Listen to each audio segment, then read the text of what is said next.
everything here. That's true. Taxation, not representation. That's true. Anything else? Disarmament. Down a tyranny. They were, the British were moving to take firearms away from the colonies. That's true. All those true. Ben Franklin made a mention of the fact that he said it was really causing the British to crack down was because the various colonies had their own monetary systems. Well, that's partially true too. What do all of those things have in common? Tyranny versus freedom. That's true too. Economic control. There was a constitution. It was the British Constitution, 1688-89. There was a revolution in 1688-89 where they actually forced the government back down, and they actually had a Bill of Rights. You know, where an Englishman's home is his castle. Heard of that doctrine? Well, these people, even after Lexington and Concord, and in June of 1775, you had Bunker Hill, which was actually Breedville. They still wanted to remain British subjects. They just wanted their constitutional rights reinstituted. Now, what had King George done? What had he done? Well, he'd revoked their charter, which in theory he wasn't able to do because it was supposed to be perpetual, it was supposed to be forever. It's like habeas corpus. They weren't supposed to take away their, start taxing them because the charter said that they would not be taxed because they were required to only deal with and only import and export from export to England. So England was making out like a bad. The only way these people actually made any money was by, what would you call it? Smuggling. Yeah, that's the word I was looking for, smuggling. That was a good word. A guy named Hancock. John Hancock was the richest man in New England, and he was mostly from smuggling. Well, good stuff. Okay, now what else? John Adams said it very well when he said, "Posterity, you will never know how much it cost the present generation to preserve your freedom. I hope you will make good use of it. If you do not, I shall repent in heaven that I even took half the pains to preserve it." That was John Adams. They put up a lot, everything, life. When the people who signed the Declaration of Independence were signing their own death warrants, and they didn't argue about it. They get up and they did it. They put everything on the line. What do people do today? I might do it if there was a good football game on, or well, if my beer holds up, I can't make it. Yes. They actually went so far as to pledge their lives, their fortunes, and their sacred honor. Absolutely.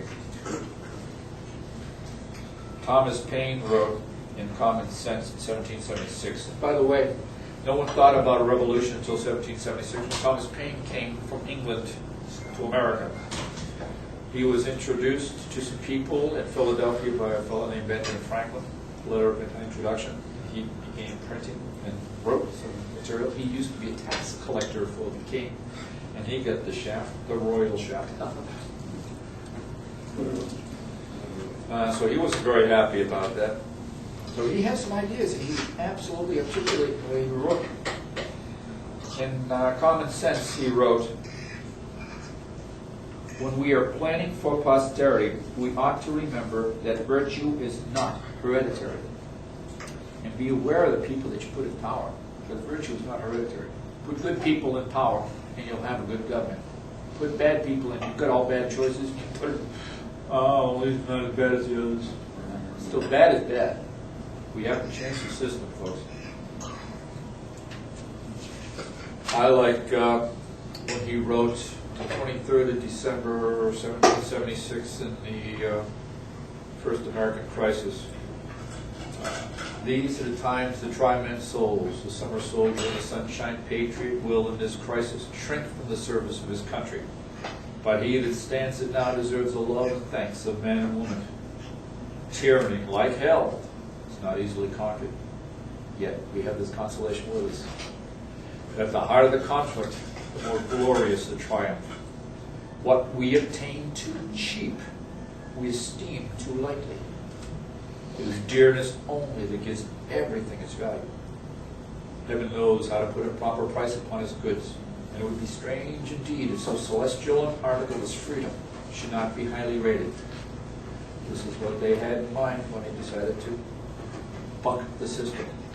And on April 19, 1775, 77 farmers, 77 nobodies stood up to the greatest military power on the face of the planet at the time, the British Army. Actually, it was the Marines out front with a fellow named Major Pitcairn in charge.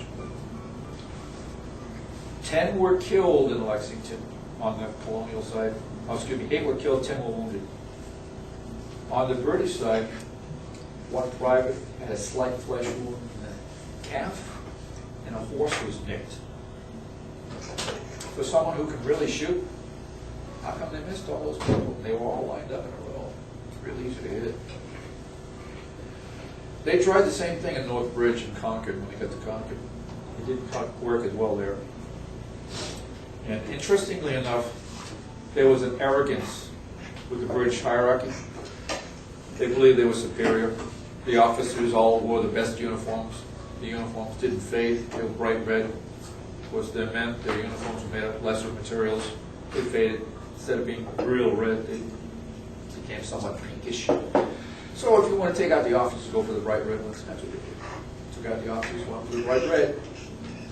And for the first time in history, the British Army broke and ran from more farmers. And on their way back, it got more interesting.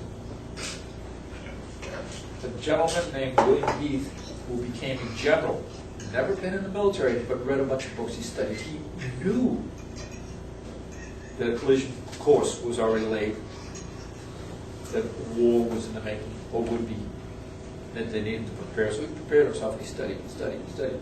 Very, very good at it. One of the best in the country, or the world, as a matter of fact, in skirmishing. And when he arrived at Lexington, after the British had gone through the first time, they had to come back through, that's when he got a hold of these people and directed them. And that's when they had the ring of fire around the British all the way back to Boston, and just wiped, decimated. So we like to teach history. It's called 3 strikes of a match, what Fred likes to call it. He breaks it down into 3 sections. April 18th, 1775, when Paul Revere and William Dawes left Boston to spread the word. William Dawes went over the Boston Neck on a horse before the town was closed down. And Paul Revere went by water under the HMS Somerset. Made it to Charlestown, got a horse called Brown Beauty, one of the best riding horses, fastest, strongest riding horse they could find. The horse belonged to a minister named Larkin. And he rode to warn what he thought was the target of the raid, which was going to be in Lexington. They thought was going to be John Hancock and Samuel Adams, who were staying at Reverend Jonas Clark's house. He got there, informed them, got the militia out. He and Dawes met there, and then continued trying to go to Concord, to warn Concord, but the British had set up a trap across the road and caught them.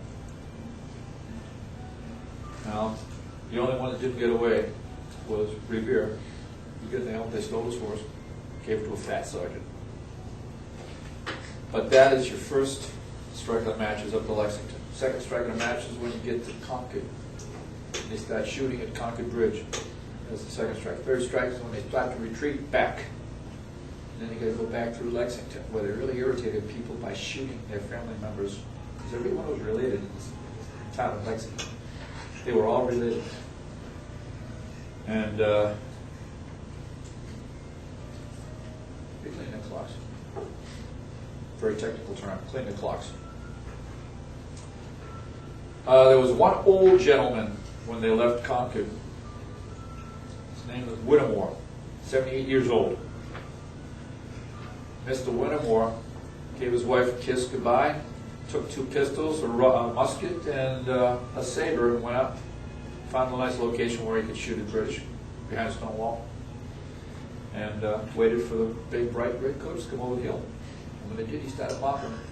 He got out several rounds out of the rifle, which is pretty good, considering 78 years old, got moved pretty fast. When they realized where he was, they charged.